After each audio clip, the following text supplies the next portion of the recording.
Assalamualaikum warahmatullahi wabarakatuh. Kita lanjutkan mata kuliah dasar pemrograman. Pertemuan ke-13, kita akan membahas tentang array. Array ada di bagian variabel majemuk.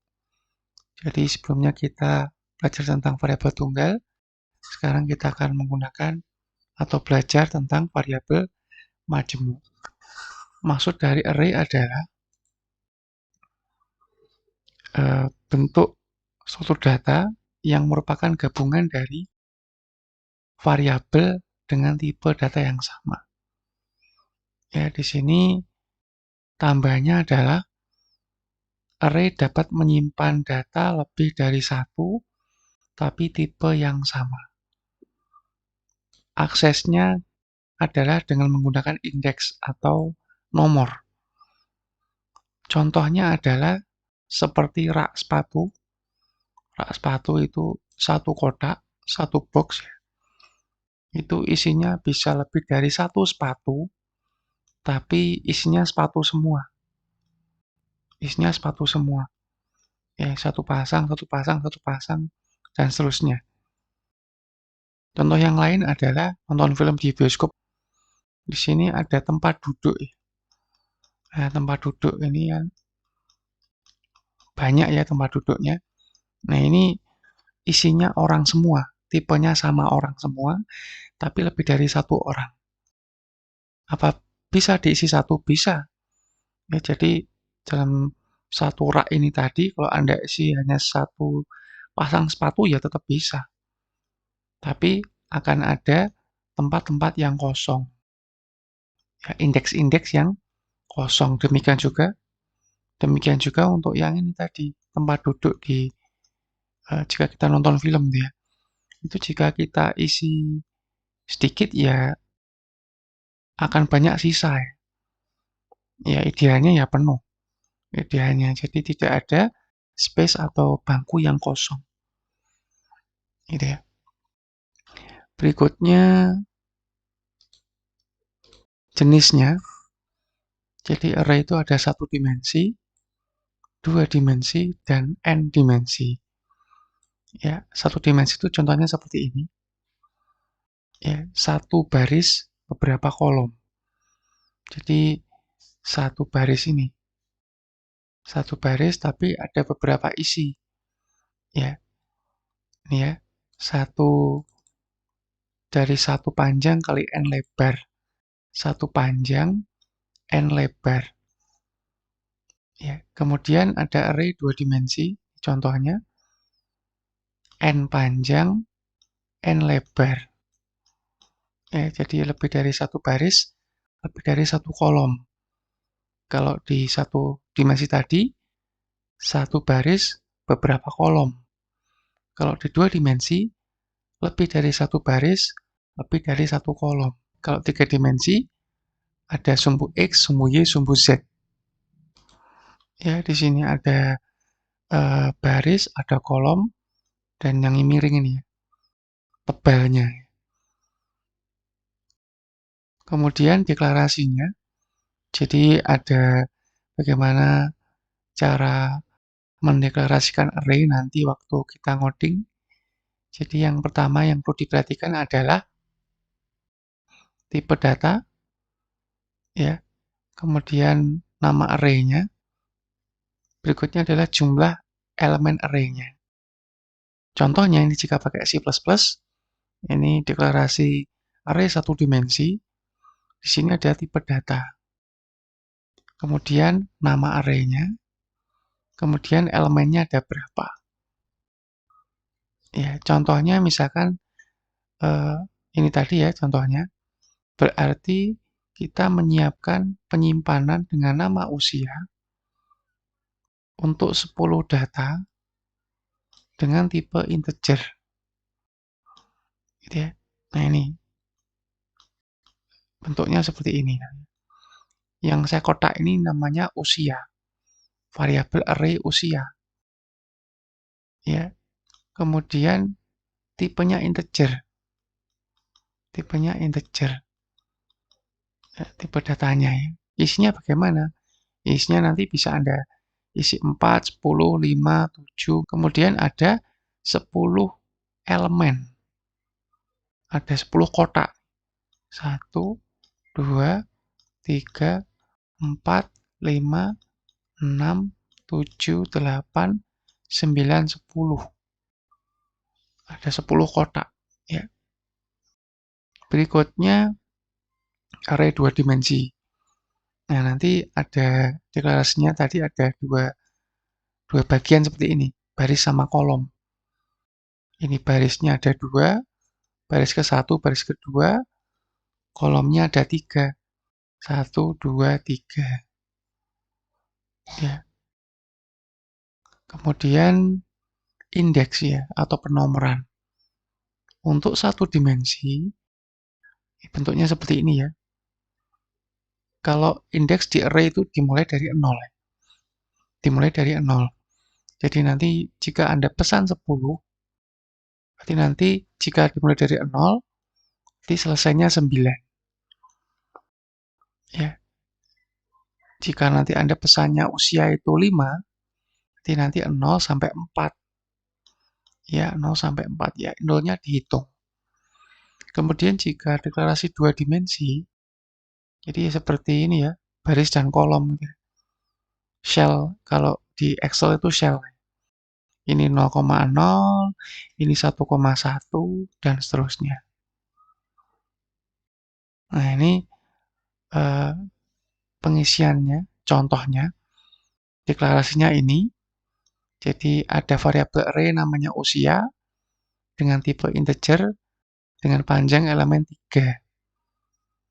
Ya, diisi 18, 20, 19. Ya, kemudian pengisiannya ini kan masih deklarasi. Ini isinya. Nah, untuk ini tadi pengisian secara keseluruhan. Ini tadi. Jadi di deklarasi langsung diisi. Gitu. Untuk yang kedua ini, jika kita isi per indeksnya, usia ke 0 ya, tadi sekali lagi ini dimulai dari 0 ya. Usia ke 0 nanti diisi 18, usia ke 1 20, usia kedua 19. Ini totalnya ada 3. 1, 2, 3. Ya. Ingat ya, dimulai dari 0.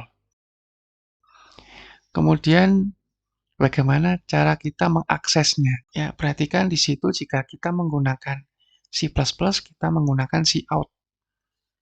Cout, kemudian kita tampilkan nama array-nya, kemudian plus indeksnya. Yang mau Anda tampilin itu indeks keberapa.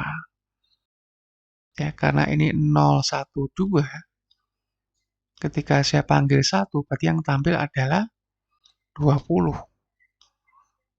Nanti kalau Anda usia ini Anda isi 2, berarti 19. Nah, kemudian untuk pengaksesan 2 dimensi, ini seperti ini ya. Ini deklarasi, kemudian ini pengisian secara keseluruhan tadi. Ini ada 2 bagian. Ada 2 ini, 2-nya ini. Nah, ini. Nah, 3 itu setiap 2. Jadi setiap ini, setiap 2, itu ada isinya 3. Nah, gini. Nah, ya. Nah, jadi ini ada 1, 2, ini. Kemudian 3 yang belakangnya ini adalah setiap dari 2 itu ada isinya berapa. Gitu. Setiap dari 2 ini isinya berapa. Ya. Kalau yang satu dimensi tadi cukup satu kotak ini. Nah, nih. Isinya langsung 3. Ya, 3. Nah, gitu ya. Kemudian cara mengaksesnya kalau 2 dimensi, ini 0,1. Jadi jika Anda bingung, Anda bisa bentuk seperti kotak nih ya, seperti di Excel itu. Nah, gini. Ini ini kelebihan 1 ya. Kelebihan 1. Jadi ini 19, ini 25, ini 23. Berikutnya ini 18, ini 20, ini 19. 0,1 Ya, ini 0, ini 1. Nah, ini 0, 1, 2. Ya. Nah, Anda bisa cek 0,1 itu di mana. Berarti 25 yang ini tadi. Di sini letaknya di sini. Nah, ini 0,1. Kalau 0,0 itu 19 dan seterusnya ya. Jadi jika Anda bingung, Anda bisa bentuk seperti tabel. Ya. Berikutnya jika kita pakai langsung ke coding ya, pakai array satu dimensi. Jadi ini ada usia dengan tipe integer, array, ada 10 elemen, diisi langsung ini ya. Ada 10 angka, tipenya integer semua.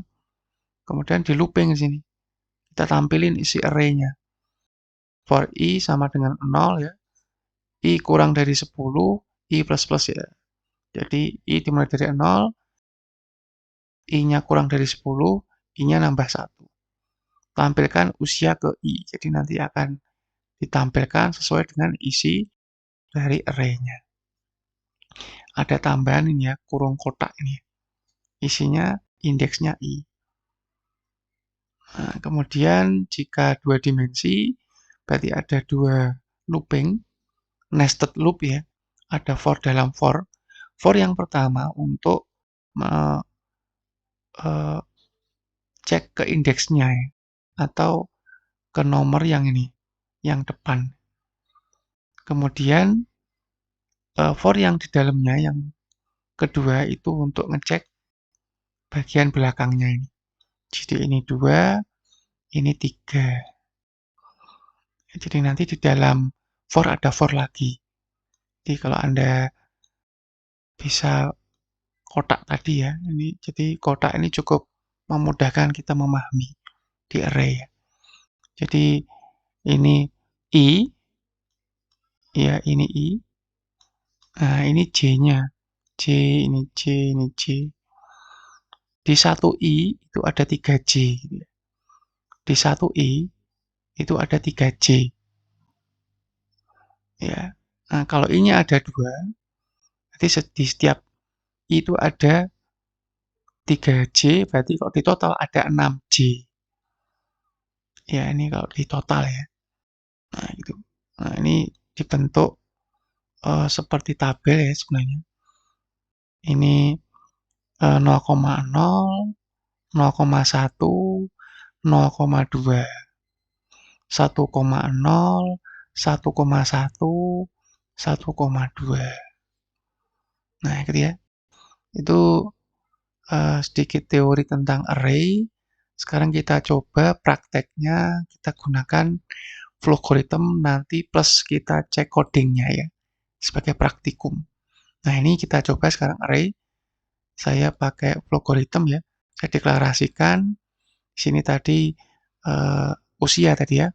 Usia tipenya integer, kita bikin array. Nah, array-nya berapa size-nya? Misalkan 3 saja ya.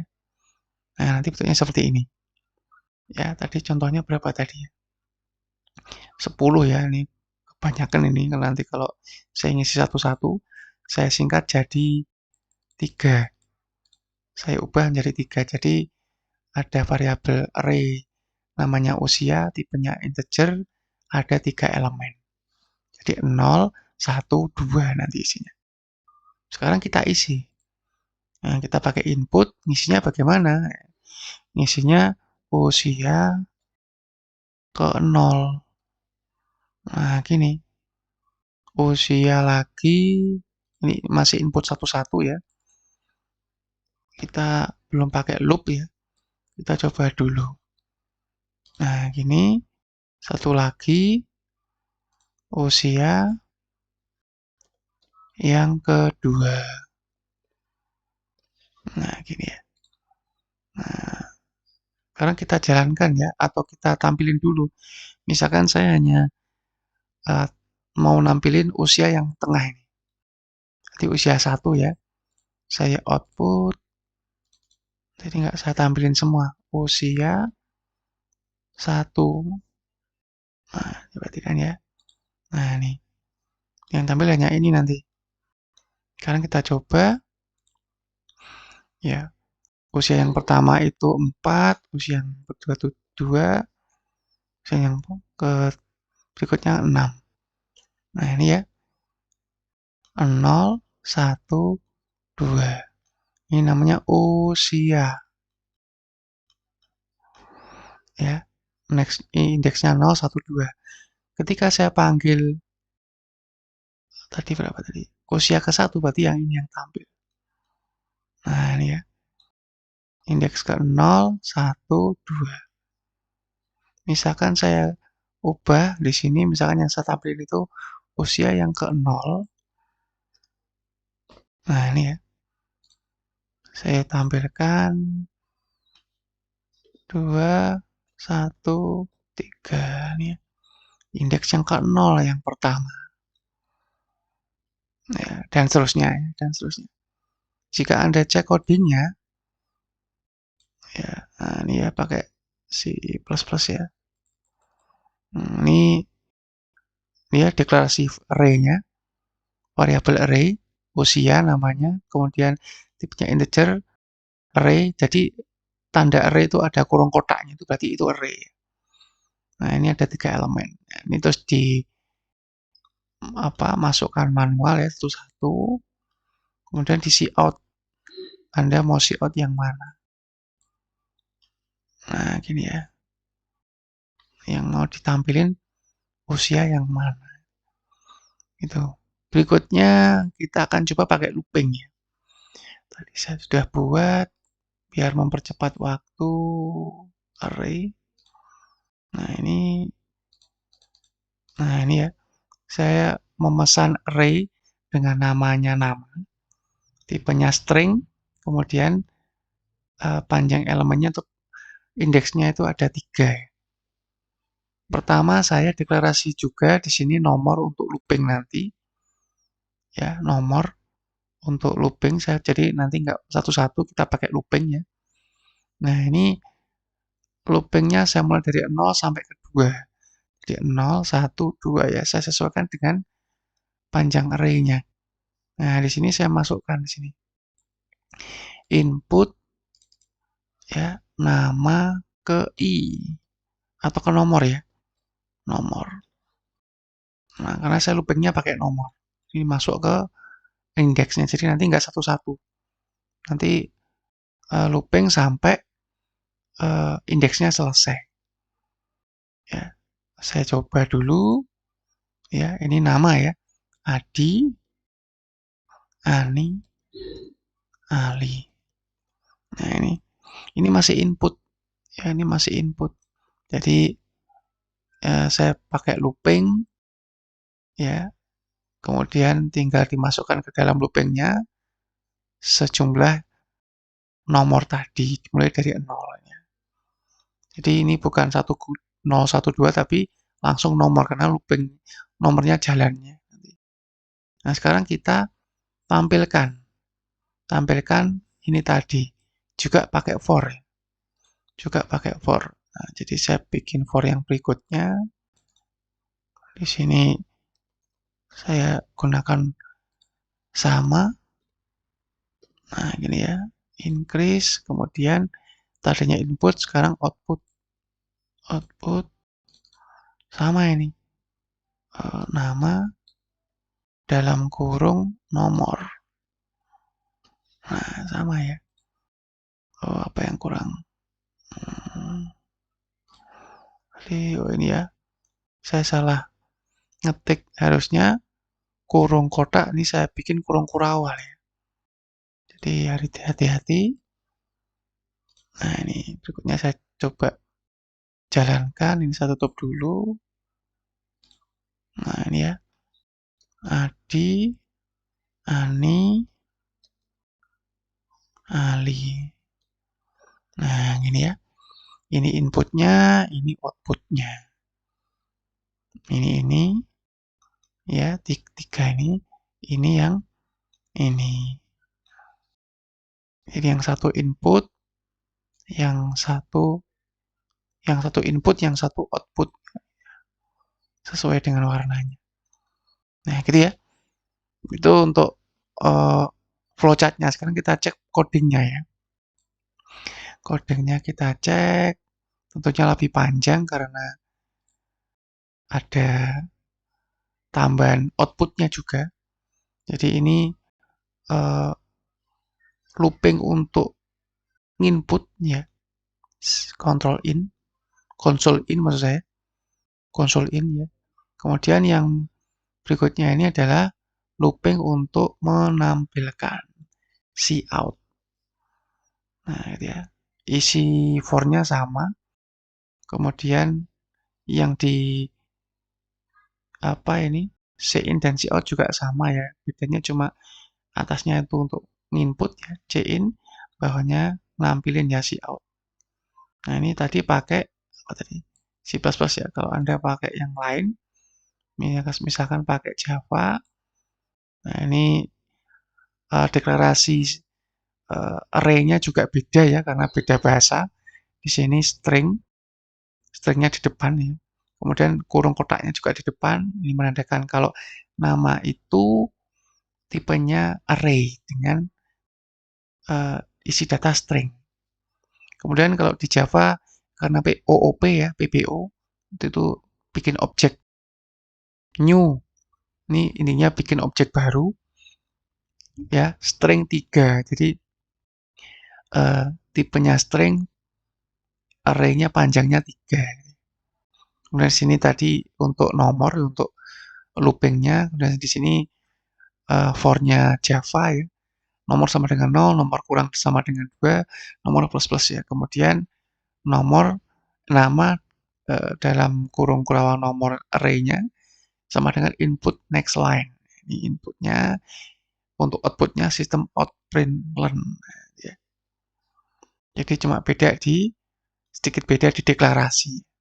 Jadi silakan nanti dipelajari, dicoba, ya. Kemudian dicoba ngoding juga pakai bahasa yang Anda pilih. Itu yang saya bisa sampaikan untuk hari ini. Saya akhiri sekian. Assalamualaikum warahmatullahi wabarakatuh.